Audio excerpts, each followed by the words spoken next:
Sí, profe. Bien, vamos a esperar 2 minutitos más, a ver si entran algunos compañeros más y arrancamos.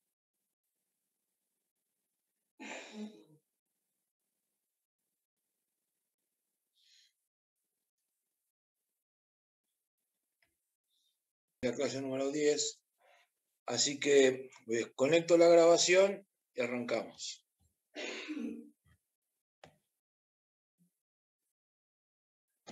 Recording in progress. Muy bien. Bueno, esta clase se trata sobre el sector externo que tiene una herramienta, que es la herramienta principal que vamos a dedicarnos en la clase de hoy, para poder medir cómo funciona el flujo de fondos y de bienes y servicios que se manejan a través del sector externo, que es la balanza de pagos. Entonces vamos a empezar por definir qué significa la balanza de pagos. Los voy a silenciar, chicos, así no se produce interferencia. Después se desmutea si tienen preguntas.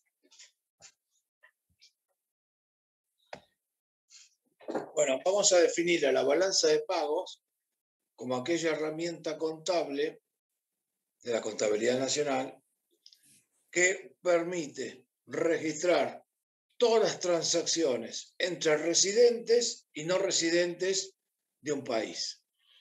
Entonces, se considera residente de un país, desde el punto de vista físico, esto es lo más importante, aquellas personas que viven en ese país. Y no residentes se considera aquellos que no viven. Esto parece obvio, pero sin embargo no es tan obvio cuando hablamos de personas jurídicas o de empresas, sobre todo empresas multinacionales que tienen actividades en muchos países. En este caso lo que se hace es aplicar la teoría del interés económico y lo que se centra acá en la atención es en el hecho de cuánta importancia esta empresa ejerce dentro de un país determinado. Entonces ahí se lo considera residente. Por ejemplo, si una empresa multinacional tiene radicado su personalidad jurídica en Taiwán o en Hong Kong, donde se les ocurra, pero tiene una influencia en el ejercicio de sus actividades económicas muy grande en Argentina no se lo considera residente. Entonces, es distinto el criterio, es importante comprenderlo. También la balanza de pagos se la puede enfocar en una forma más simple, como aquella herramienta, pues también se la define así, aquella herramienta que contabiliza positivamente todo ingreso de divisas en el país y negativamente toda salida de divisas del país. Obviamente, los ingresos y los egresos de divisas siempre se hacen entre residentes y no residentes, pero bueno, llegamos al mismo resultado, no hay diferencia. De una manera u otra no se distingue un resultado distinto. Entonces, a partir de acá, estamos en condiciones de empezar a analizar cuáles son los dos rubros centrales que componen la balanza de pagos.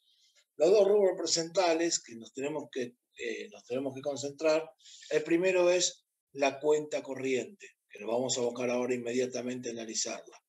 Y el segundo, la cuenta de capital. ¿Bien? El resultado de sumar las transacciones de cuenta corriente más las transacciones de capital arroja lo que se conoce como el resultado de la balanza de pagos. Si el resultado de la balanza de pagos es positivo, vamos a tener un escenario de acumulación de reservas. Es decir, van a estar entrando divisas del exterior en mayor medida de lo que están saliendo. Entonces, o bien se mejoran las reservas o bien baja el precio del dólar o de la divisa que la miremos. Ahora, por el contrario, si el resultado de las transacciones entre la cuenta corriente y la cuenta de capital da negativo, ambas sumadas, vamos a estar frente a una pérdida de reservas, una pérdida de divisas o una devaluación o una, no se llama devaluación técnicamente, sino se llama depreciación del tipo de... Ahora le voy a explicar la diferencia técnica, aunque es sutil desde el punto de vista técnico, pero bueno, se lo denomina distinto. pero para eso lo vamos a ver cuando veamos sistemas cambiarios. Allá con esto planteado, nos queda por considerar que no siempre la balanza comercial, la balanza de pagos, obtiene un resultado positivo o negativo porque se produce un escenario en donde ambas cuentas van en la misma dirección, ¿no? Generalmente van en direcciones contrarias. Y una cuenta corriente positiva, con salida de capitales muy importante, me puede estar marcando una pérdida de reservas muy grande. Entonces, no necesariamente va en la misma dirección. O viceversa, podemos tener una cuenta corriente negativa y están entrando muchos capitales y tenemos acumulación de reservas. Eso es un tema que después vamos a analizar cuando veamos las consecuencias de la política económica, pero yo ahora estoy dando la herramienta contable. El segundo concepto que tenemos que meternos a ver cuáles son los componentes de la cuenta corriente. Vamos a empezar con la cuenta corriente. La cuenta corriente está definida desde el punto de vista técnico como el total de las transacciones de bienes y servicios que realiza una economía entre residentes y no residentes. Por lo tanto, todas las transacciones de bienes y servicios, más, me faltó sumarle, más la remuneración a factores productivos, más las transferencias, transacciones de bienes y servicios, remuneraciones a factores productivos y transferencias, esos tres conceptos son los que componen la cuenta corriente de una economía. Por lo tanto, la cuenta corriente se va a descomponer en tres rubros o tres cuentas. El primero es lo que ya estudiamos en clases anteriores, la balanza comercial. La balanza comercial o exportaciones netas. La balanza comercial o exportaciones netas sí es la suma de todas las transacciones de bienes y servicios que produce una economía determinada. Bienes y servicios, y que acá cuenta todo, la vamos a concentrarnos. ¿Qué es? El segundo rubro de la cuenta corriente se denomina pago neto a factores y considera la remuneración a factores productivos del exterior que trabajan en Argentina, por ejemplo, o factores productivos argentinos que trabajan en el exterior. Porque esto va en dos direcciones contrarias.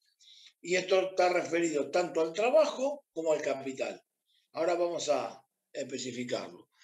Y el tercer concepto que compone la cuenta corriente es de las transferencias. Las transferencias, como vamos a ver más particularmente en el sector público, pero independientemente de las corporaciones, las transferencias siempre estamos hablando, como lo vimos en la clase 8, de un pago a cambio de nada. Es decir, no tiene contraprestación, no es una transacción de mercado. Entonces, una transferencia internacional se puede producir cuando el país hace una donación o recibe una donación. Pero no necesariamente es entre estados, puede ser entre particulares. Si nosotros tenemos acá una familia paraguaya y que está ayudando a su familia de origen en Paraguay, cada tanto agarran alguna moneda, la transfieren y ayudan a su familia en el país de origen.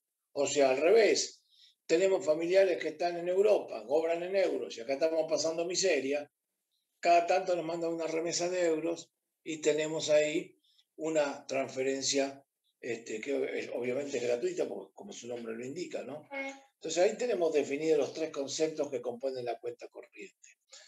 Vamos a concentrarnos un ratito en el primero, que es el que ya estudiamos en otro momento, que es las exportaciones netas o balanza comercial.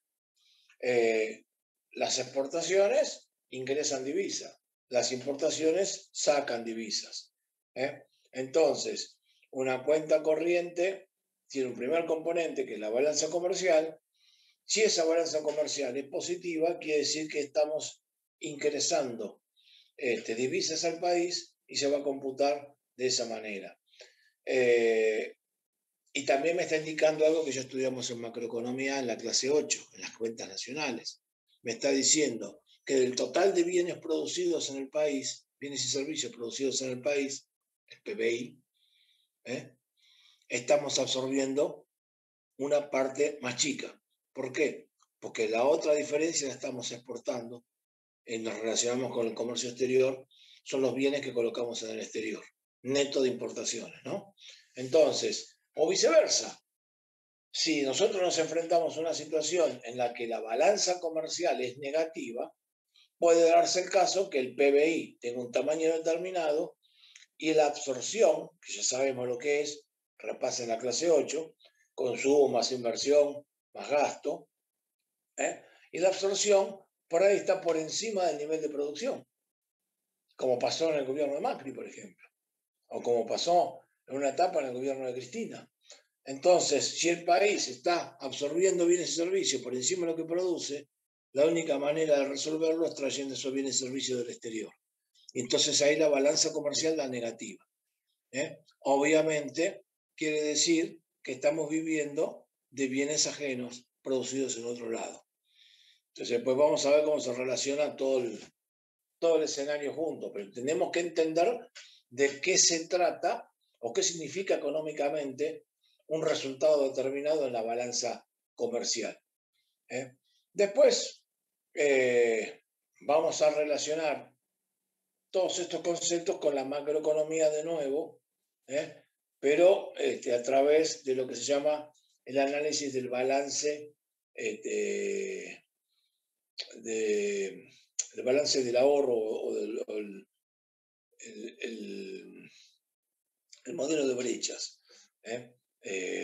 o el balance del sector privado, el balance del sector público, son balances financieros, son balances de flujos que lo vamos a evaluar más particularmente. Bueno, obviamente, como ya sabrán, porque lo vimos en la clase 8, la balanza comercial va a depender positivamente, es decir, va a ser más alta, mientras más alto es el tipo de cambio real, mientras más baja la absorción y mientras más alta la absorción internacional. Con esto que les estoy diciendo, que si el tipo de cambio real, que vamos a definirlo, pues estamos en la clase donde tenemos que definirlo, el tipo de cambio real va a ser igual al tipo de cambio nominal, por ejemplo, el valor del dólar oficial, 105 pesos, 104 pesos, multiplicado por el índice de precios de Estados Unidos, en este caso, o puede ser un promedio de índice de precios, de acuerdo que si quiero medir un tipo de cambio multilateral, es decir, de varios países respecto a la Argentina, dividido el índice de precios local. ¿Por qué se usa el tipo de cambio multilateral, chicos? Porque un país no comercia con los 200 países a la vez. Y si comercia, a lo mejor hay 4 o 5 regiones económicas que tienen más influencia en ese comercio. Entonces, el tipo de cambio multilateral trata de medir cómo está la relación del tipo de cambio real en función a los países con los cuales hacemos la mayor cantidad de transacciones. Entonces, si Argentina, siempre medimos contra el dólar, porque acá ahorramos en dólares, pero ¿están seguros que las transacciones de la balanza comercial argentina se hacen todas con Estados Unidos? No. Argentina tiene predominantemente transacciones comerciales con Brasil y con China, después con la Unión Europea y después con Estados Unidos. Es decir que, desde el punto de vista comercial, si yo quiero ver si el tipo de cambio es competitivo, un tipo de cambio real es alto o bajo, tengo que fijarme el tipo de cambio real multilateral. Es decir, comparar nuestro tipo de cambio con el valor del real, con el valor del yuan chino, con el valor del euro y con el valor del dólar. Ponderarlos y de base a eso sacamos una estadística. Entonces, si lo hiciéramos solo respecto al dólar, tendríamos el tipo de cambio real, sería un índice que sería precio del dólar multiplicado por el índice de precios de Estados Unidos dividido el índice de precios de Argentina. Y eso me da un indicador, me da un índice, que es el tipo de cambio real en dólares. Si lo quiero hacer multilateral, pondero el peso de Estados Unidos, pongamos el 20%, el 10%, sobre el comercio internacional argentino, Y a eso le empiezo a sumar con Brasil. Entonces veo el valor del tipo de cambio respecto al real y a partir de ahí lo multiplico por el índice de precio de Brasil dividido el índice de precio de Argentina. Después pondero el de China con el yuan y lo mismo hago con el euro. Y ese promedio me da el tipo de cambio multilateral. Un país que tiene un tipo de cambio real más alto tiene una balanza comercial más positiva. Eso ya lo estudiamos en la clase 8. La absorción es el otro concepto. Mientras más bienes consumimos dentro del país, me quedan menos bienes disponibles para exportar. Por eso la discusión de la carne. Fíjense que acá los exportadores quieren exportar toda la carne, porque la están pagando fortunas en el exterior. Ahora vamos a estudiarlo ese tema, o por lo menos plantearlo. La quieren pagar, la quieren exportar toda. Ahora, si se exporta toda, no queda para consumir acá y sube el precio. Y le desestabiliza la inflación al gobierno. Entonces, no podemos absorber lo que producimos porque se quiere exportar al exterior. Bien, puede darse el caso contrario. Tenemos una fuerte reactivación económica y todo el mundo quiere consumir carne o todo quiere consumir un bien producido localmente, que también lo podemos exportar, pero mientras más presiona la demanda local, menos disponibilidad queda para exportar. Entonces, obviamente, la absorción me resta la balanza comercial. Pero no solamente por esto resta.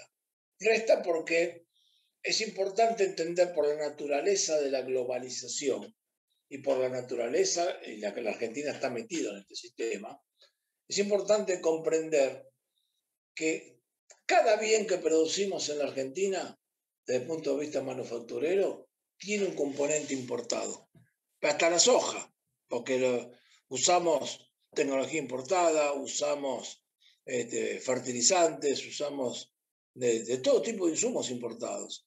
Entonces, no hay ningún producto hecho en la Argentina que no tenga algún componente importado. Entonces, mientras más desarrollamos la demanda local, más me suben las importaciones.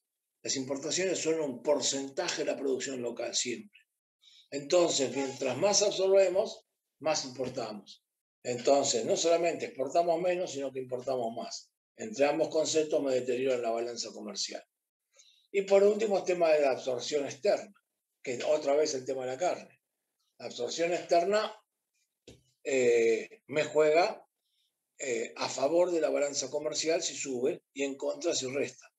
¿Por qué? Y porque si el mundo sale a demandar, porque está creciendo, como salió a crecer China después de la salida de la pandemia, y todo el mundo sale a demandar carne para abastecer la clase media china, carne de pollo, carne de cerdo, carne de vaca, y la alimentación para estos ganados, que es balanceado en base a soja, me dispara los precios internacionales y acá me sube el precio de la carne.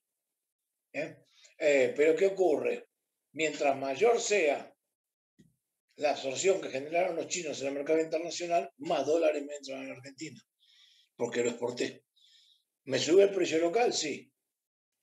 ¿Nos jodimos nosotros que vivimos acá adentro? Sí, también, pero también entraron dólares. Entonces, desde el punto de vista del análisis que estamos haciendo, la balanza comercial se favorece de la absorción externa. Bien, estos son los tres conceptos básicos, y es bueno verlos de nuevo, por más que yo lo hemos planteado en la clase 8, porque aproveché para que puedan ver el análisis del tipo de cambio multilateral, que a veces es más inteligente usarlo y medirlo por separado del tipo de cambio real solo frente al dólar, porque muchas veces se dice el tipo de cambio argentino está barato, está caro en términos reales contra el dólar, pero tenemos que ver qué está pasando en Brasil, qué está pasando en China. No se puede sacar conclusiones tan fáciles. Hay que evaluar. Si en Brasil están subiendo mucho los precios y acá están subiendo, pero suben menos, un tipo de cambio real medido solo contra el dólar puede ser engañoso. Porque si en Brasil los precios subieron mucho, yo soy más competitivo que Brasil, porque acá mis precios subieron menos. Entonces, la realidad es que medir el tipo de cambio multilateral para evaluar la posición competitiva de un país en ese sentido. Bien, después vamos a volver con la relación macroeconómica que generamos desde acá en el análisis del modelo de las brechas de financiamiento.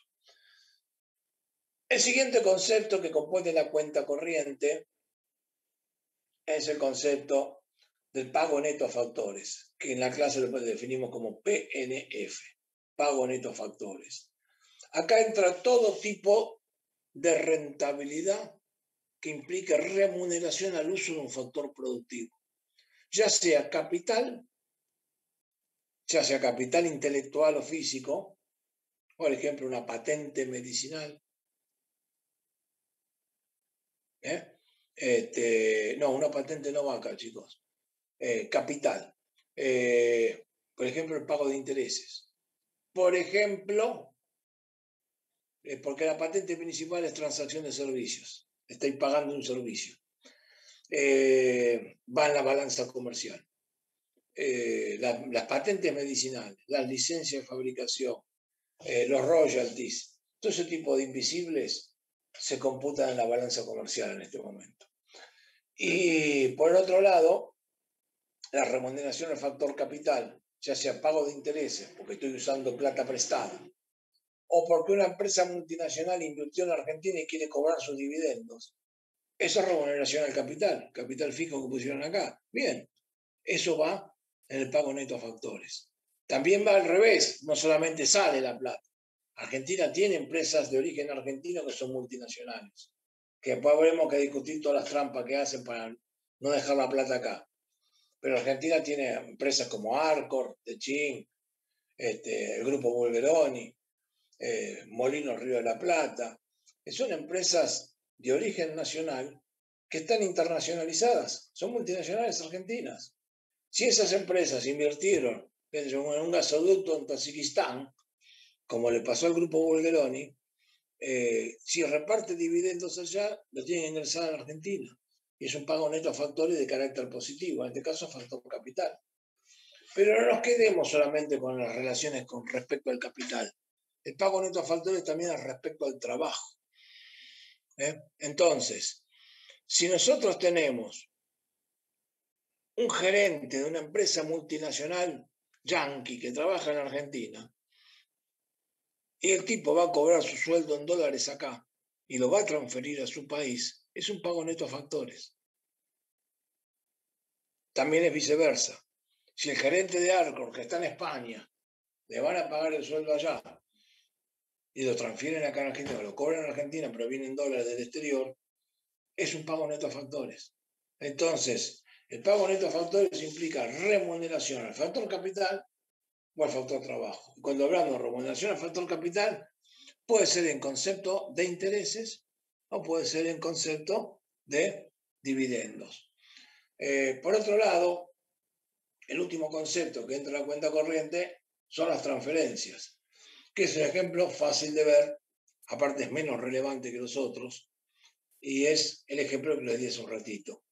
Si tenemos un pariente en España que está trabajando y quiere ayudar a su familia acá, vamos a transferir plata para Argentina. A cambio de nada. ¿Por qué? Por amor, porque la familia, por lo que sea. O si una familia boliviana manda plata a Bolivia para ayudar a sus parientes que están allá, aunque el peso boliviano vale más que la Argentina, está claro, la plata allá vale más que acá. Un peso argentino con un peso boliviano, que no son pesos, creo que tiene otra denominación, es equivalente a 200 pesos argentinos, para que tengan una idea. Pero si acá tenemos un pariente de una familia boliviana que manda recursos a Bolivia, es una transferencia, salida de fondo. Hay transacciones de ese tipo, además. Hoy hay control de cambios, eso cómo se puede hacer, lo vamos a ver al final de la clase. Pero hay casas especializadas en hacer llegar la plata a los países. Uno va a Constitución, acá donde estaban los trenes, y hay un montón de casas especializadas en llevarle los fondos a los inmigrantes dominicanos, de Costa Rica, de Haití. Vieron los chicos esos negros que están vendiendo joyas, que son de Senegal, bueno, les llegan. Hay todo un mercado con eso, que es un mercado de transferencia, que en este caso se hace por izquierda porque hay un control que nos permite sacar más de $200, como ya sabrán. Entonces, a partir de acá, tenemos sumados, pues esos son netos, entran y salen, La palabra neto quiere decir positivo o negativo. Por eso lo vamos a poner todos con signo más, porque después si es negativo va a tener signo menos el concepto, y más por más menos siempre prevalece el menos. Entonces, ahí tenemos los tres componentes de la cuenta corriente. Ahora bien, ¿cómo relacionamos esto con el resto de la macroeconomía? Acá tendríamos que volver a analizar, en primer lugar, la relación de la balanza comercial con la macroeconomía por su cuenta. Para hacer eso, volvemos a la ecuación macroeconómica fundamental. Producto Bruto Interno, la I mayúscula, Y mayúscula, es igual a consumo, más inversión, más gasto, menos exportaciones netas. Más exportaciones netas. Es decir, más saldo de balanza comercial. A mí me interesa ver cuál es la relación respecto a la balanza comercial. Entonces, lo que hacemos acá es empezar a hacer algunos pasajes de término. Entonces, lo que se hace en primera instancia es pasar restando del lado del PBI el consumo y la inversión. Entonces, tengo primero PBI menos consumo. Esto ya sabemos que significa ahorro. Con una S lo marcamos. Viene de la palabra save en inglés, que quiere decir ahorro. Y si a esto le resto la inversión, tengo ahorro menos inversión. A ese ahorro menos inversión lo vamos a llamar balance de financiamiento del sector privado o brecha de financiamiento del sector privado. Y del otro lado, ¿qué es lo que me está quedando? ¿Qué es lo que me está quedando del otro lado? Del otro lado me está quedando el gasto público y me está quedando la balanza comercial. Ahora, fíjense el siguiente concepto. ¿Se acuerdan cuando definimos el ingreso disponible en la clase 8 para explicar algunos rubros como el consumo o como la inversión? Y definimos al ingreso disponible como el Producto Bruto menos los impuestos totales que cobra la economía más las transferencias, que lo vamos a llamar a los impuestos totales, total taxes, TT mayúscula, y a las transferencias TR, T mayúscula con una R minúscula chiquitita.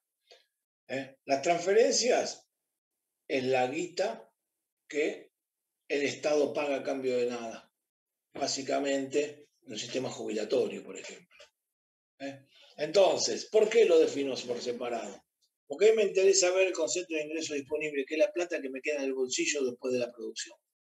Entonces, con la plata que genera el PBI, yo no puedo disponerla, porque una parte la tengo que pagar en impuestos, total taxes. Los impuestos me están restando del uso del ingreso disponible. No lo dispongo para mí. Pero a su vez el Estado, de eso que recaudó, hay una parte que la devuelve a la sociedad con concepto de transferencia. Subsidios, por ejemplo, a las escuelas, subsidios a los desocupados, los planes, subsidios al sistema previsional, las jubilaciones. Es injusto llamarlo así desde el punto de vista social o político, pero contablemente es una transferencia. Entonces, ese dinero que el Estado transfiere y lo agrega al ingreso disponible. Entonces, ¿qué me queda disponible? La que garpo de impuestos, me la restan. Y la que me ingresa por transferencia, me la suman. Y eso me da el ingreso disponible. Por lo tanto, yo puedo redefinir este tema diciendo que el Producto Bruto es igual a ingreso disponible más impuestos netos de transferencia. Porque se los estoy sumando. Fíjense, hagan sus cuentas, ahí los tienen desarrollado en la clase. Entonces, si paso los impuestos netos de transferencia del otro lado de la cuenta, yo podría redefinir esto. Tendría que tener ingreso disponible menos consumo, me daría el derecho de financiamiento privado sin contar los impuestos, le podríamos poner hasta un apóstrofe si quieren. Y esto va a ser igual a el saldo de balanza comercial XN más, depende, en este caso menos, impuestos netos de transferencia más gasto público, es decir, el déficit fiscal. Por lo tanto, fíjense que si yo me interesa ver desde el punto de vista macro cómo defino la relación entre el sector externo de la economía y el resto de la economía, por un lado voy a tener de espejo para el sector externo, me va a quedar balanza comercial o exportaciones netas va a ser igual a balance de financiamiento privado más resultado fiscal. Y esta es la relación que nosotros tenemos primariamente entre las tres brechas de financiamiento. El resultado fiscal es la brecha fiscal, la balanza comercial es la brecha del sector externo, son tres flujos de brecha de financiamiento, y la brecha de financiamiento privado es la diferencia entre el ingreso disponible y el consumo. Entonces acá tenemos un concepto que es importante comprenderlo, porque el sector externo que me relaciona al comercio de bienes y servicios con el resto del mundo va a ser más positivo o más negativo de acuerdo a cuál sea la brecha de financiamiento, los valores de la brecha de financiamiento. Entonces, ustedes piensen que un resultado fiscal negativo, por ejemplo, un déficit fiscal, si estuviese en equilibrio, la brecha de financiamiento privada, el ahorro sería igual a la inversión, un déficit fiscal siempre me va a terminar implicando un déficit en la balanza comercial. A esto, imagínense, si tenemos dos déficits, invertimos más de lo que ahorramos y aparte tenemos déficit fiscal, en cuyo caso es doble la negatividad a la cual tengo que sumarle esa negatividad a la balanza comercial. Es decir, tenemos que entender que una economía puede enfrentar diversas situaciones, pero se las puede siempre evaluar a la luz de la brecha de financiamiento o del balance de financiamiento. Este mismo análisis lo podemos hacer respecto de la cuenta corriente. Pero para relacionar la cuenta corriente completa con la macroeconomía, nos faltan crear algunas herramientas, que no las dimos en la clase 8, pues las dejé a propósito para verlas hoy. La primera herramienta que tenemos que hacer es definir un concepto que se llama ingreso nacional o Producto Bruto Nacional, PBN, todo con mayúscula. ¿Qué significa el Producto Bruto Nacional? Es una cuenta bastante sencilla. Pido que cuando definimos la cuenta corriente, decimos que es igual al saldo de balanza comercial más el pago neto a factores más las transferencias netas. Bueno, hago la misma cuenta. El Producto Bruto Nacional va a ser igual al Producto Bruto Interno, y mayúscula, más el pago neto a factores más las transferencias netas. Entonces, ahí se me da el concepto de Producto Bruto Nacional. Ustedes tienen que entender conceptualmente de qué se trata. Fíjense un país como la Argentina, que debe muchísima plata al exterior y tiene que pagar intereses. Y que las inversiones extranjeras controlan el mercado local. Hasta los supermercados me controlan. Desde la venta de químicos, supermercados, petroleras, todos ganan plata en Argentina y la transfieren al exterior. Pago neto a factores recontra negativos tenemos acá. Entonces, ¿qué termina ocurriendo en un país como el nuestro? El Producto Bruto Nacional va a ser mayor o menor que el PBI. Si yo estoy pagando factores del exterior, obviamente que el pago neto a factores es negativo. Y por lo tanto, el Producto Bruto Nacional tiene un valor menor o inferior, por ser un país deudor y dependiente, que el Producto Bruto Interno. ¿Qué quiere decir? Que nos quedan disponibles para vivir menos plata de la que generamos, porque una parte de esa plata hay que transferirla al exterior como remuneración a los factores productivos. Esto es así de duro, pero es la realidad. Si estuviésemos viviendo en un país como Japón, Arabia Saudita o Alemania, la situación sería al revés. Por ejemplo, Argentina produce 100 y después de pagarle los intereses de la deuda, los dividendos de los yanquis, de los alemanes, todo, te quedan 70. Ahora, si estuviésemos en Alemania, produciríamos 100 y después de cobrar todas las inversiones extranjeras te quedan 130. Entonces el Producto Bruto Nacional es mayor que el Producto Bruto. Depende si un país es deudor o acreedor, si es inversor extranjero o no. Lo mismo pasa con Japón, pasa con muchos países desarrollados. Entonces, ahí tienen un ejemplo de la diferencia. En nuestro país llega a ser hasta 3 puntos del producto la diferencia, no son 2 mangos, una diferencia importante. Pero una vez que entendemos esto, podemos redefinir la relación macroeconómica para poder ver cómo lo comparamos con la cuenta corriente. Y la cuenta es la misma cuenta que hicimos con el sector de la balanza comercial. Nada más que ahora vamos a incluir las transferencias netas y el pago neto a factores. Entonces, ¿cómo me quedaría definido esto? Producto Bruto Nacional va a ser igual a el consumo más la inversión más el gasto público más la cuenta corriente. Porque es la misma cuenta que antes, nada más que le he sumado al final del PBI y al final de la balanza comercial el pago neto a factores y las transferencias.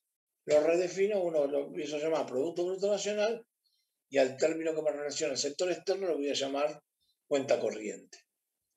Y ahora vuelvo a hacer el mismo análisis que hicimos en la ecuación anterior. Diferencio el ingreso disponible que me queda, nada más que este ingreso disponible va a ser ingreso disponible nacional, ingreso nacional disponible. Entonces, ¿qué hago? Al Producto Bruto Nacional le resto los impuestos totales y le sumo las transferencias totales del sistema. Entonces, ahí me va a quedar una cuenta, que son los impuestos netos de transferencia, que lo voy a pasar restando del otro lado. Entonces me va a quedar, por un lado, el Producto Bruto Nacional, el ingreso disponible nacional, más los impuestos totales, igual a consumo, más inversión, más gasto, más cuenta corriente. Paso los impuestos netos de transferencia con signo negativo del otro lado y tengo un resultado fiscal que lo vamos a poner con un apóstrofe.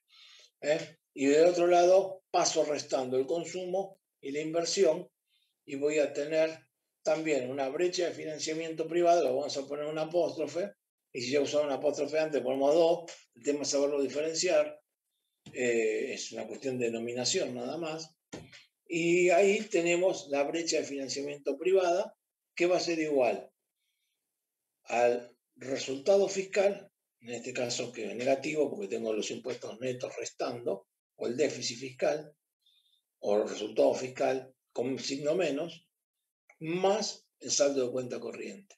Si yo quiero despejar todo en torno al saldo de cuenta corriente, ¿qué voy a obtener?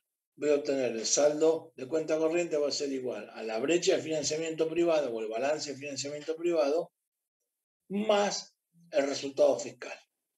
En el resultado fiscal, anótense que no estoy computando el pago de intereses al exterior del Estado, porque ya está contado en la cuenta corriente. Si no, lo contaría 2 veces. Por eso es que le pongo un apóstrofe a este resultado fiscal. Entonces, fíjense que tenemos el mismo resultado. La relación en la cuenta corriente con respecto a la economía local viene determinada por la brecha de financiamiento privado más la brecha de financiamiento público o resultado fiscal. Si tenemos un resultado fiscal negativo y está en equilibrio el balance financiero del sector privado, yo voy a tener una cuenta corriente negativa. ¿Qué estoy diciendo con esto? Que tengo que estar financiando esa diferencia trayendo capital del exterior para poner la plata que gasté de más como consecuencia del déficit fiscal. Eso significa tener una cuenta corriente negativa. Porque en general el movimiento de los capitales en relación al exterior va con signo contrario al saldo de la cuenta corriente. Ahora después lo vamos a volver a ver cuando terminemos de desarrollar la cuenta de capital. Entonces, a partir de acá, nosotros tenemos otra herramienta analítica. También puede ser al revés, que la brecha de financiamiento se compense. En cuyo caso, si yo quiero tener una cuenta corriente en cero y tengo un déficit fiscal, voy a tener que tener un exceso de ahorro sobre inversión y un balance financiero privado positivo que compense la negatividad del resultado fiscal. o puedo tener los dos negativos, en cuyo caso voy a tener una profunda negatividad en la cuenta corriente, que es lo que pasaba en el gobierno de Macri, y esa negatividad en la cuenta corriente por doble vía, ya sea por el sector externo o el resultado fiscal negativo, a mí me va a impactar teniendo la necesidad de importar muchísima deuda y a incrementar el endeudamiento en forma brutal como vivimos en Argentina en ese periodo. Entonces, esta nos da las herramientas para entender los flujos. Y de hecho estos son flujos financieros en la práctica. Bien, con estos conceptos ya podemos entrar a analizar, ya vimos las relaciones con la macroeconomía, ya estamos en condiciones de entrar a analizar la cuenta de capital.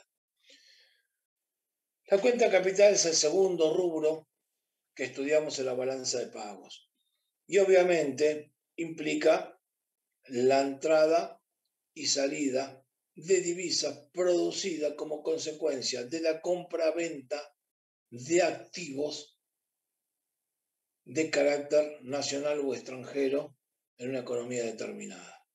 Por ejemplo, si la Argentina necesita tomar plata prestada en el exterior y toma capitales prestados, lo que hace es vender un título de deuda. Entonces, en ese caso, los extranjeros compran activos argentinos emitidos en el país. ¿Y acá qué pasa? Cuando los extranjeros compran activos argentinos, entran divisas a la cuenta de capital. Estoy tomando deuda. Puede ser al revés, que un argentino se quiere llevar la plata y compra activos extranjeros, un plazo fijo en Suiza, compra acciones o bitcoins en los Estados Unidos, lo que se les ocurra. Pero entonces, ¿qué estoy haciendo? Estoy comprando activos extranjeros con divisas que salen de la Argentina.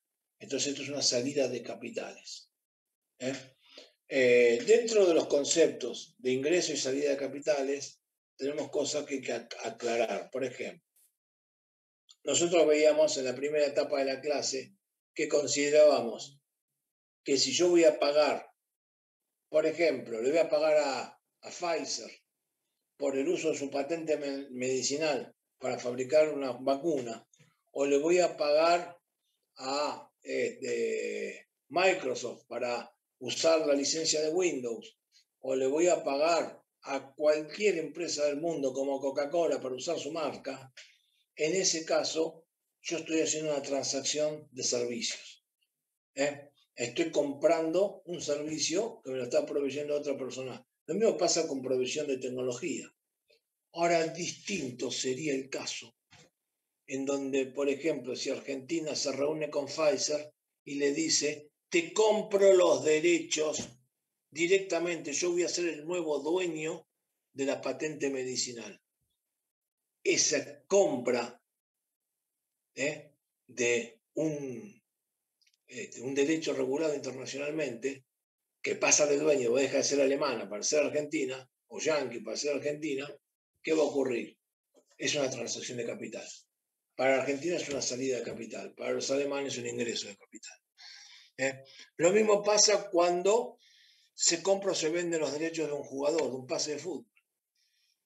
Si mañana nosotros vendemos a cualquier jugador que está jugando acá en Argentina, no sé, el Pepe San, lo vendemos a jugar el fútbol europeo, el que cobra los derechos del pase viene a la Argentina y eso es un ingreso de capital para el país. ¿Van entendiendo los conceptos? Es decir, las transacciones de derechos de capital, ya sea físicas, humanas, intelectuales, se considera ingreso o salida de capitales. La entrada de divisas, producto de pedir plata prestada, es ingreso de capitales. Lo mismo con inversión extranjera. Si mañana viene Chevron y se instala en Vaca Muerta, que ya está, y trae dólares del exterior para desarrollar su inversión extranjera directa.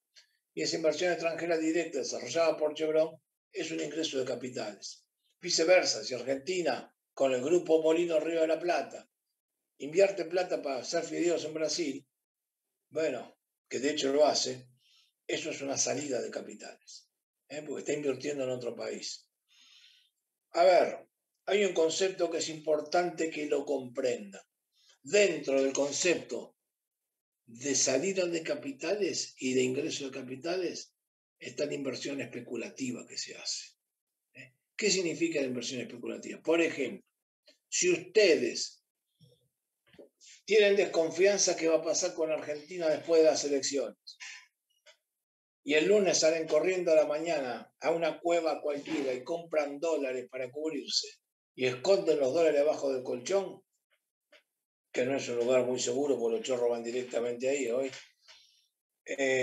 esos dólares que compraron por ahí abajo del colchón, desde el punto de vista contable, que se considera la jerga fuga de capitales, desde el punto de vista contable, es la compra de un activo externo realizada con fondos argentinos.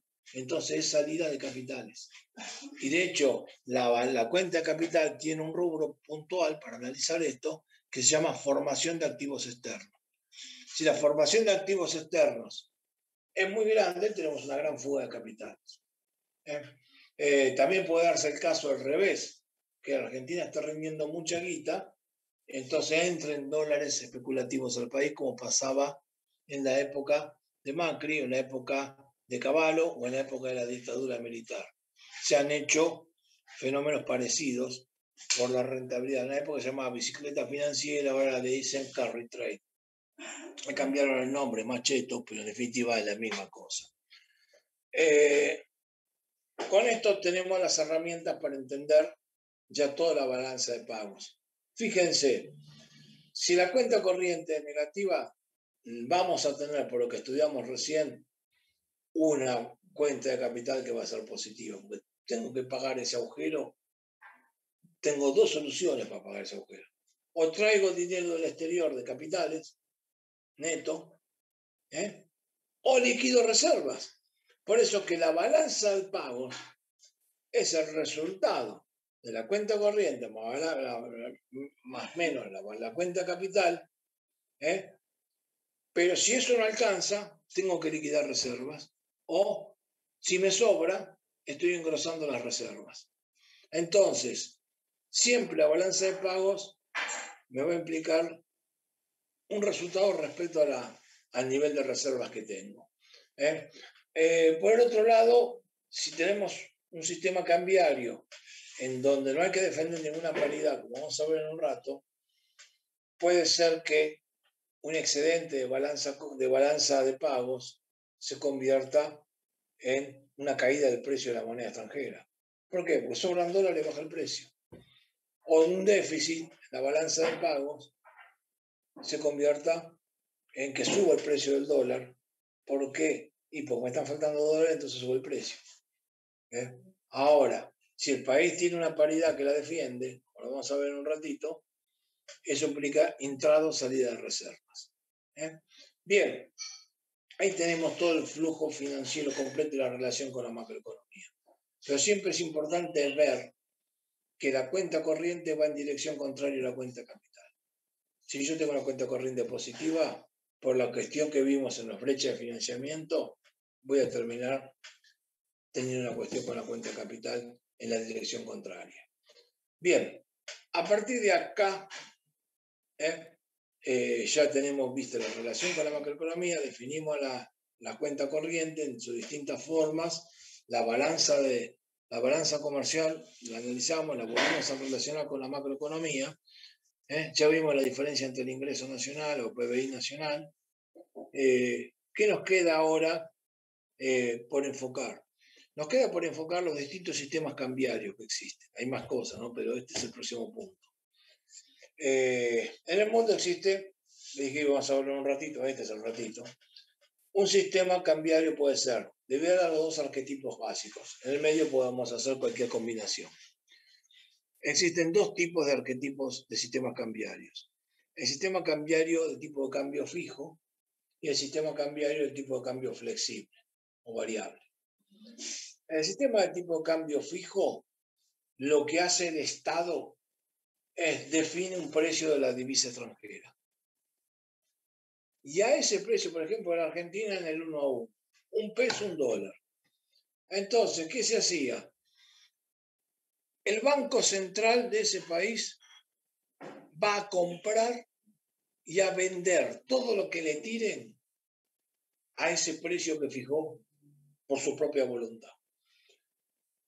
Entonces, si dijésemos hoy el precio del dólar es fijo y vale 105 pesos, el Banco Central tiene que comprar y vender todo lo que le tienen a 105 pesos. Entonces la pregunta que cabe hacerse es, ¿y qué pasa si le quieren comprar más de lo que vende? En ese caso, liquida reservas. Entonces, para eso sirven las reservas, para sostener una paridad cambiaria determinada. Por eso que cuando el país se queda sin reservas y tiene un tipo de cambio, como el tipo de cambio oficial que tenemos acá, empieza la especulación a ver cuándo viene la devaluación. Porque si yo no tengo reservas para bancar una paridad cambiaria, todo el mundo descuenta que van a terminar generando una suba del precio del dólar. Entonces, la primera análisis que tenemos que es definir técnicamente el tipo de cambio fijo. El Banco Central pone una paridad y la defiende. Compra todo lo que le quieran vender y vende todo lo que le quieran comprar a esa paridad. Si hay un desbalance, o liquida reservas o compra reservas. Pueden darse los dos fenómenos. Hemos tenido, generalmente vendemos reservas, pero tuvimos épocas en el país donde se acumularon reservas. El primer gobierno de Néstor Kirchner se acumularon una bocha de reservas. Tal es así que en un momento determinado el gobierno decidió cancelar de contado la deuda con el Fondo Monetario. Está bien que esa acumulación de reservas venía de la mano de que la economía estaba en default y no pagaba los intereses de la deuda, ni la deuda. Entonces todo lo que entraba quedaba acá. Pero el hecho que es un fenómeno de acumulación de reservas, que ustedes vean. Hoy tenemos épocas de salida de reservas, que todo el mundo tiene miedo de la devaluación y la plata sale corriendo. Bien, el sistema de tipo de cambio flexible es al revés. El gobierno que dice, no me meto con ninguna paridad cambiaria, que la define el mercado. Que haya una oferta de dólares, una demanda de dólares. Una oferta de euros, una demanda de euros. Yo como Banco Central no me meto, no me compro ese quilombo. Cuidado. ¿Por qué? Porque esto puede ser insostenible desde el punto de vista social. Si hoy en Argentina el gobierno deja de meterse, por ahí el dólar se va a 500. ¿Y a dónde se dispara la pobreza cuando el dólar a 500? Entonces, no es tan sencillo como lo dice la teoría. Pero en la teoría me dice, no me meto a defender ninguna paridad. Si hay más demanda de dólares que oferta, va a subir el precio del dólar. Y si hay más oferta de dólares que demanda, va a bajar el precio del dólar. Y la realidad es que un sistema de tipo de cambio flexible en estado puro no existe en ningún lugar del mundo, pero sí existen sistemas de tipo de cambio flexible con algunas variantes. ¿Por qué? Pues se llama flotación sucia, flotación regulada. El gobierno puede dejar que el mercado fije el precio, por ejemplo, entre determinadas bandas. Por ejemplo, te dejo que fije el precio del mercado mientras esté entre 100 y 110. Se va a 120, ¿qué hace el gobierno? Sale y vende dólares. Y entonces ahí usa reservas para estabilizar la banda. Este sistema de bandas se usó en el gobierno de Macri en la época que lo tuvo que usar. Pero no es la primera vez que se usa muchas veces. En otros lugares no hay banda. Dejan. Si ven que se dispara el dólar, salen y venden reservas. Entonces ahí estabilizan el precio. Y entonces el gobierno puede manejarse de esa manera. Otra salida es lo que se llama un sistema crawling peg, que en Argentina usa un crawling peg en este momento. ¿Qué significa crawling peg? Que el sistema, el gobierno hace que microdevaluaciones pequeñas, que las puede anunciar o no, hace microdevaluaciones pequeñas. De manera que no tengas un salto importante en la cotización del dólar que se usa para el comercio. Entonces, genera cierta certidumbre sin producir un fenómeno de retraso cambiario, que vamos a ver qué significa. Eso se puede anunciar, como por ejemplo en la época de la tablita de Martínez de Oz, en la dictadura militar en la década del 70, el gobierno decía, de acá a un año voy a devaluar tanto por mes.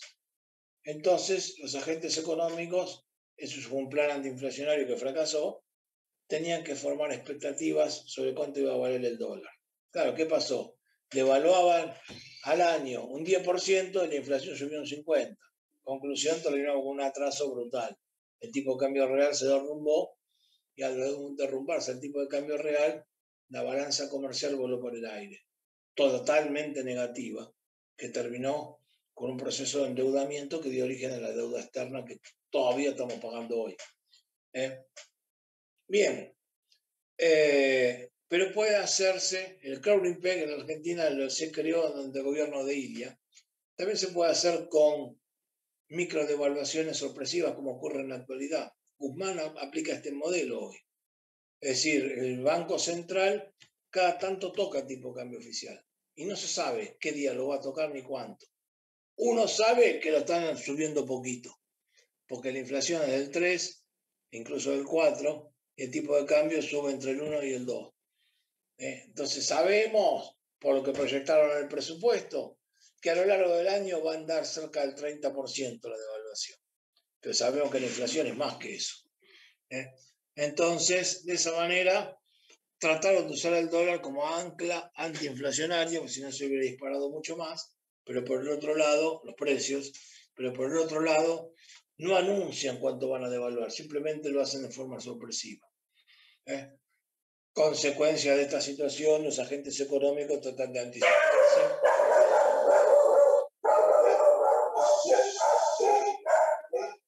Perdón. Tratan de anticiparse y compran dólares por las dudas. Sí, como tiene una parte buena, tiene una parte mala. No existe ningún sistema perfecto. Es decir, a partir de definir los sistemas cambiarios que se pueden usar, podemos entender el mercado cambiario. El mercado cambiario, como cualquier otro mercado, tiene una oferta y una demanda. Como ya estudiamos los distintos componentes de la balanza de pagos, estamos en condiciones de saber qué elementos componen la oferta de dólares y qué elementos componen la demanda de dólares o de divisa extranjera. La oferta de dólares la van a componer, primero, las exportaciones. Es obvio, mientras más exportamos, más dólares entran a Argentina. Argentina no tuvo que devaluar tanto porque este año exportamos mucho por el boom de la soja y llovieron dólares. Con el paraguas tenemos que recibir los dólares. No va a pasar lo mismo el año que viene. Cuidado con ese tema. La oferta de dólares está atada al volumen de exportaciones. Pero no es lo único. Si nosotros estamos cobrando dividendos del extranjero por una empresa multinacional argentina que labura en el exterior, también aumentamos la oferta de dólares. Si nosotros recibimos transferencias del extranjero para quienes viven en Argentina, también aumentamos la oferta de dólares. Si nosotros nos prestan plata del exterior, tomamos deuda, ingreso de capital por deuda, también me aumenta la oferta de dólares.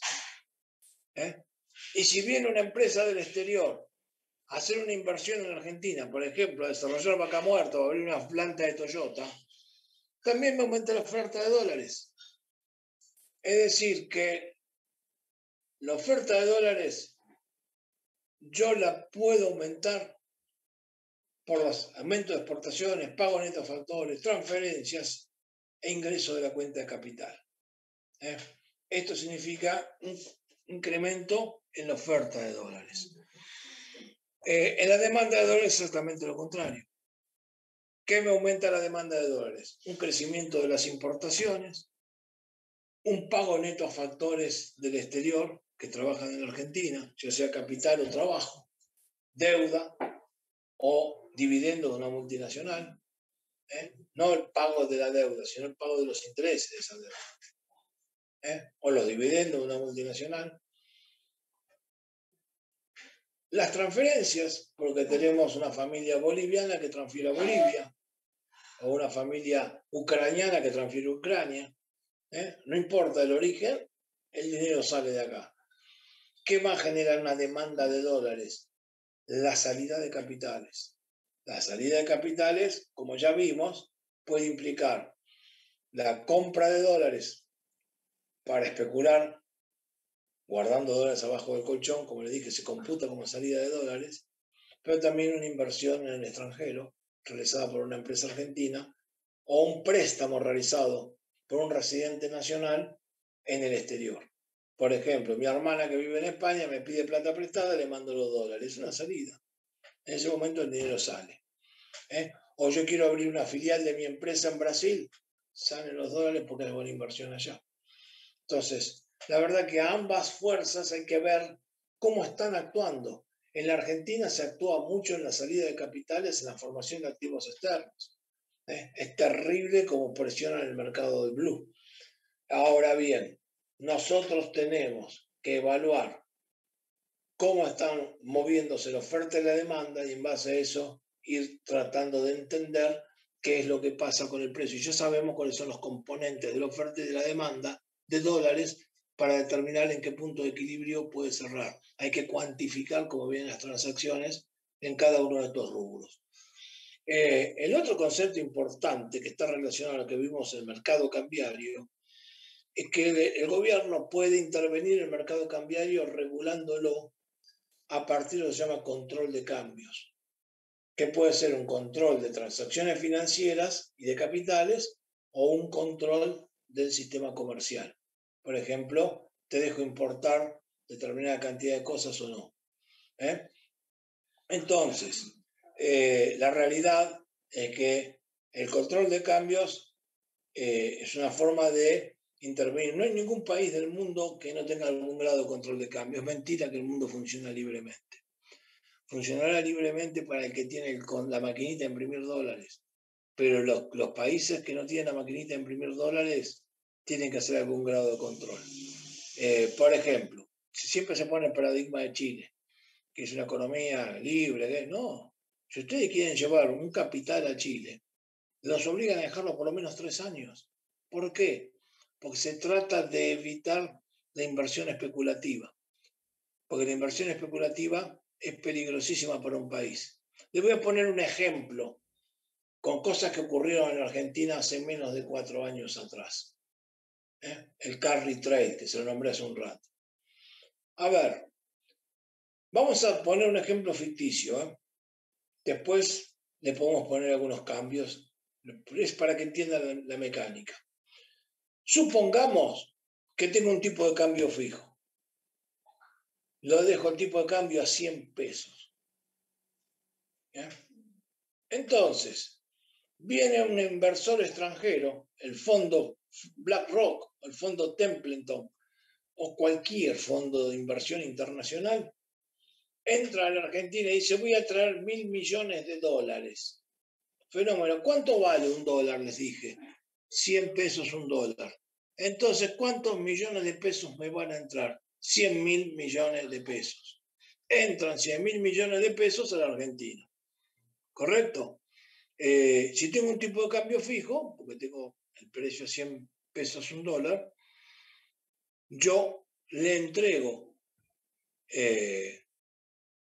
al Banco Central los dólares y el Banco Central le entrega al fondo los pesos. Estos pesos lo ingresan al país los inversores extranjeros y lo ponen en una inversión especulativa como el plazo fijo de VAX o de LELIX, o pases del Banco Central, porque lo pueden canalizar a través de un banco que controlan. Entonces, a partir de ahí, fíjense que este país, como es Argentina, paga una tasa de interés del 40 o del 50%. Pero el tipo de cambio sigue siendo fijo. Entonces dejo un año la plata, laburando en el plazo fijo en pesos, y los 100.000 millones de dólares que me significó la inversión extranjera en pesos, perdón, los 100.000 millones de pesos que me significó la inversión extranjera pasada a pesos, cuando termine el año y ganó el 50%, pasaron a ser 150.000 millones de pesos, no 100.000, porque ahora cobró los intereses en pesos. Pero resulta que a fin de año el dólar sigue valiendo 100. Y si el dólar sigue valiendo 100 y esa empresa quiere convertir a dólares los 150.000 millones de dólares, ¿cuántos dólares se va a llevar?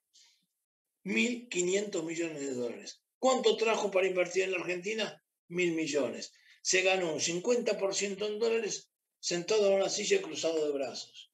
Eso es el carry trade. Entonces, Uno puede decir, no tendría por qué meternos en un negocio privado, lo hicieron, lo felicito. Pero cuidado, porque antes del carry trade no teníamos nada en reservas, vamos a suponer. Vienen los 100.000 millones de pesos, que son 1.000 millones de dólares.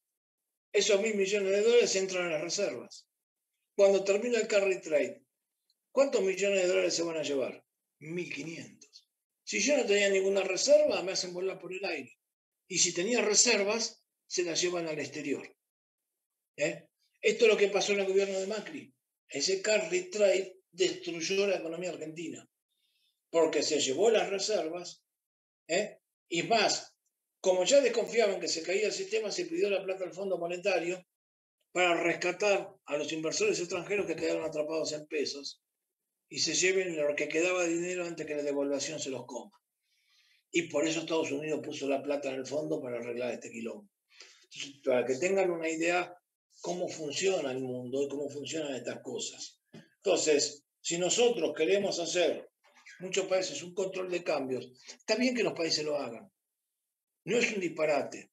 E incluso se pueden regular qué se puede importar, qué no se puede importar, o cuánto te dejo importar y cuánto no te dejo importar.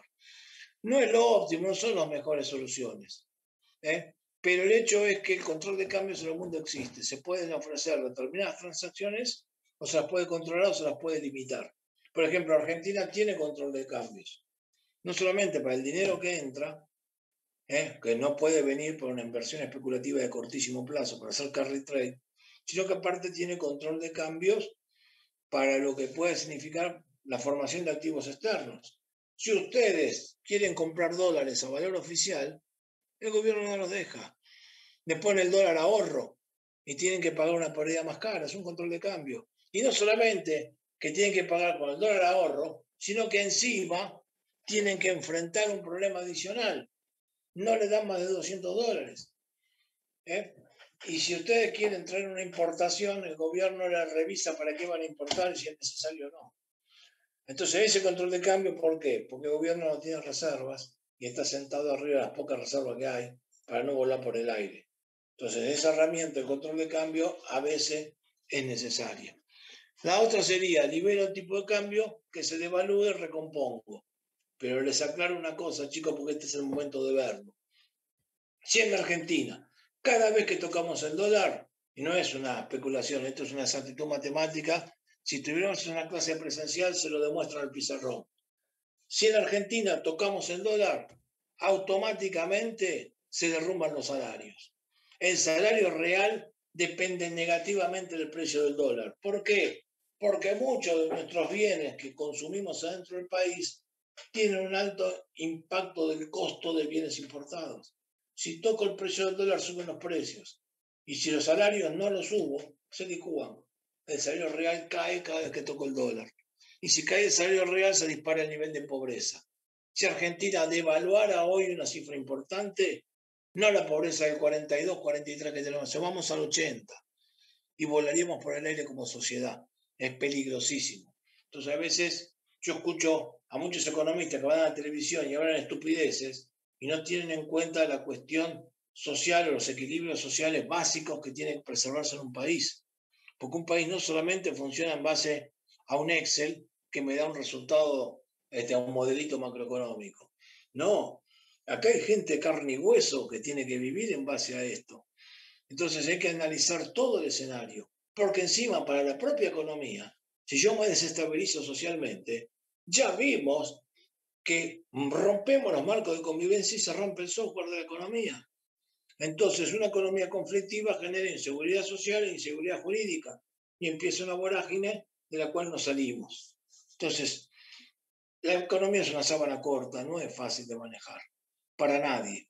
Hoy me toca hablar de este gobierno, mañana me tocará hablar de otro, pero siempre se trata de administrar recursos escasos, no es fácil.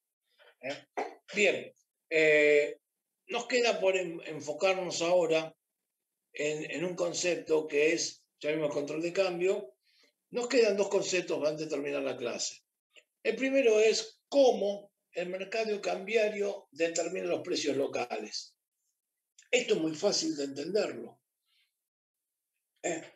Si yo tengo un bien exportable, por ejemplo, la carne, esto le viene bien para entenderlo lo que pasa, un bien exportable como la carne, ¿a qué va a ser igual el precio local de la carne? Va a ser igual al precio internacional de la carne. Quiere decir que si la carne sube en dólares en el mundo por culpa de los chinos, a mí me va a subir el precio local también. Entonces, el precio local va a ser igual al precio internacional multiplicado por el tipo de cambio. Si yo subo el tipo de cambio, devalúo, obviamente también me va a subir el precio local. El precio local me va a subir si devalúo y me va a subir si sube el precio internacional. Entonces, el precio local de un bien, que es transable internacionalmente, depende de lo que pase con el tipo de cambio y el precio internacional.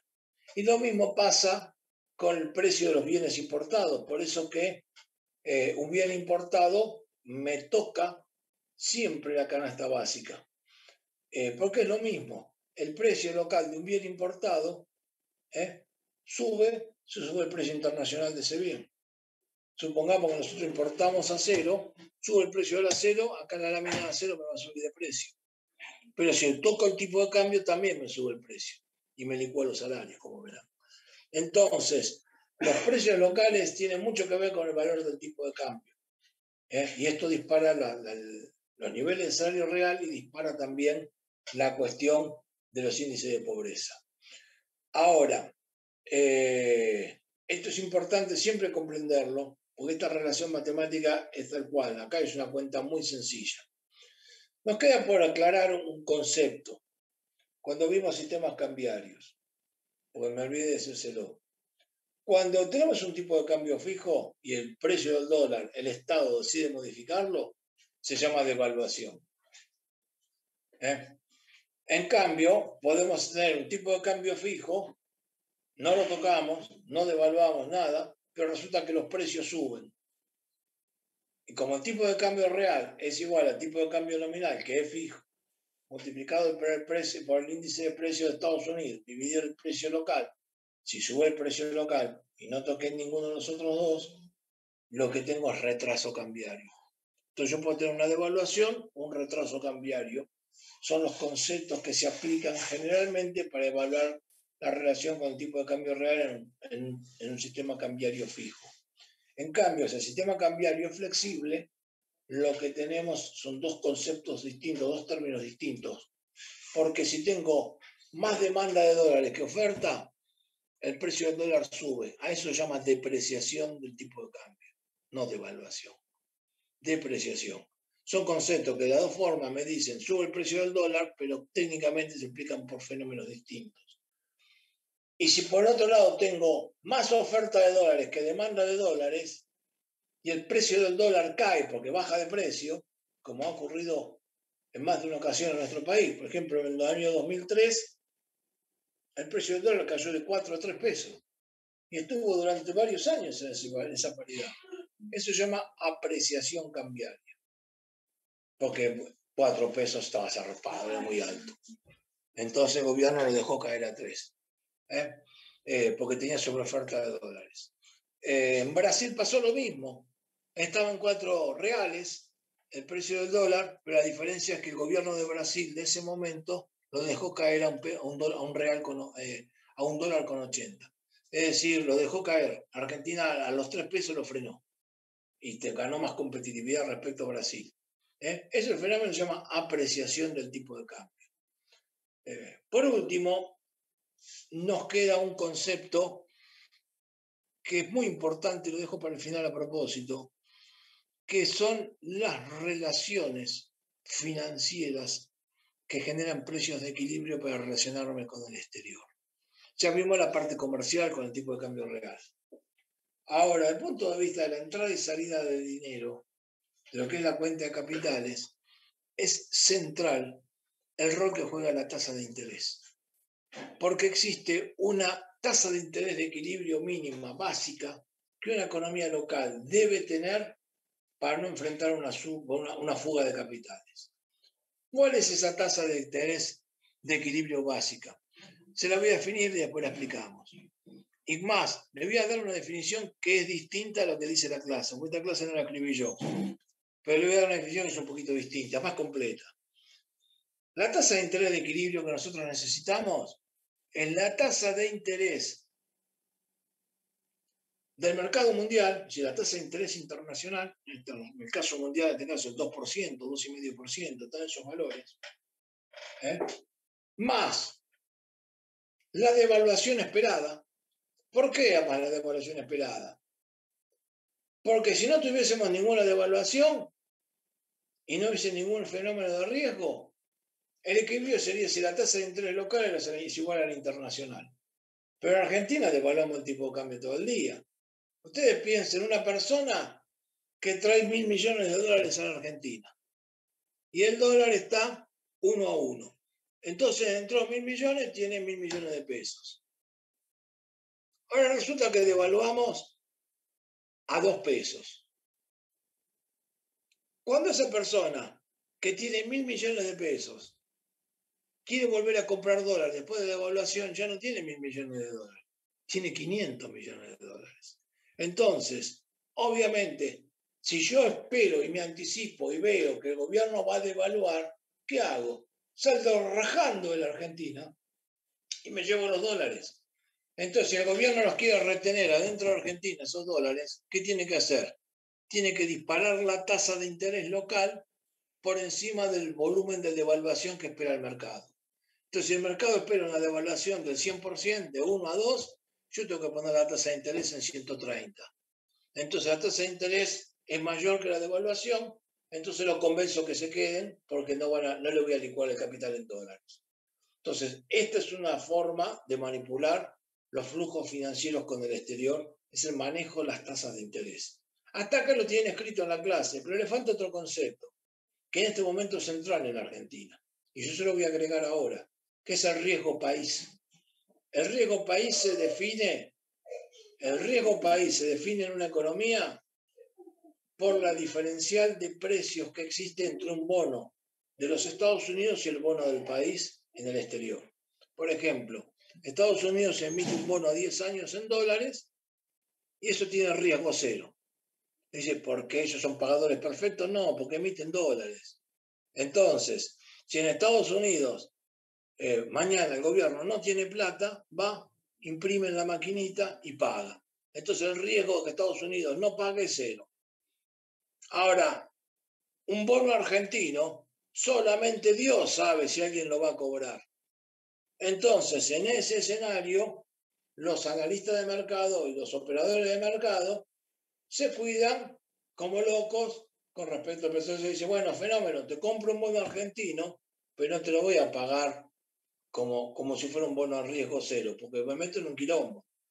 Entonces, si el bono vale 100, te lo pago 10, te lo pago 15, te lo pago 20, pero no los 100, como sería el bono americano. Y ese diferencial de precio se llama riesgo país. Entonces, la Argentina, esta la mide el JP Morgan, tiene un índice del riesgo país. Y en la Argentina, en este momento da cerca de 16 puntos y medio, 17 puntos. Entonces, ustedes fíjense, que si les digo que Argentina está devaluando una tasa del 30% y tiene 16 puntos de riesgo país y tiene una tasa de interés internacional de 2 puntos y medio, sumen 30 más 2,5, 32,5, más 17 puntos y 49,5. Con una tasa menor al 50% no retenemos la plata en Argentina. La tasa de referencia del central es el 50%, no, es el 38%. Entonces, el gobierno tiene que hacer artilugio para que la gente no salga corriendo a comprar dólares. Ahora, si pusiésemos la tasa del 50%, la economía se paraliza en seco también.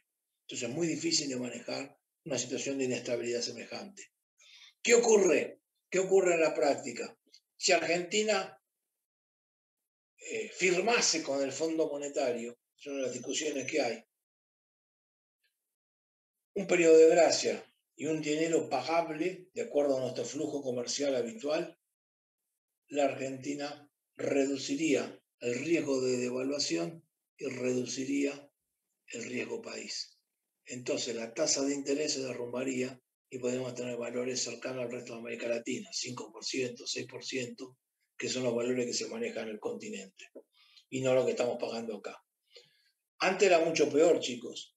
En el año 2020 Argentina renegoció la deuda externa con los acreedores privados. Ya sea, lo vamos a ver en la clase que viene, ya sea la que estaba puesta con acreedores de jurisdicción extranjera como la de jurisdicción nacional. Eso lo vamos a ver en la clase que viene. Pero antes de que se renegocie esto, que estábamos en default, y se salió del default porque se renegoció en el sector privado, ahora falta cerrar con el Fondo Monetario, la Argentina tenía una tasa de riesgo país del 33%. Es decir, que era mucho más grave que ahora bajó a la mitad el riesgo país. Debería bajar otra vez a la mitad o menos si se logra el acuerdo con el fondo. Y esto un poco descomprimiría el sector externo y la especulación cambiaria. Bien, chicos, hasta acá llega la clase de hoy. Le voy a desconectar la grabación y quedo abierto para las preguntas.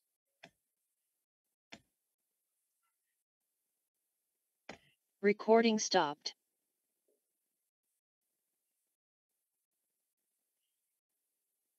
Les sugiero que escuchen el MP4 que les voy a subir y repasen.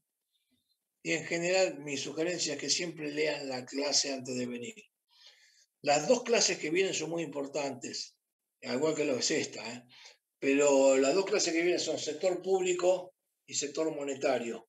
Cuando veamos el sector monetario vamos a estar integrando todas las clases en una, más o menos.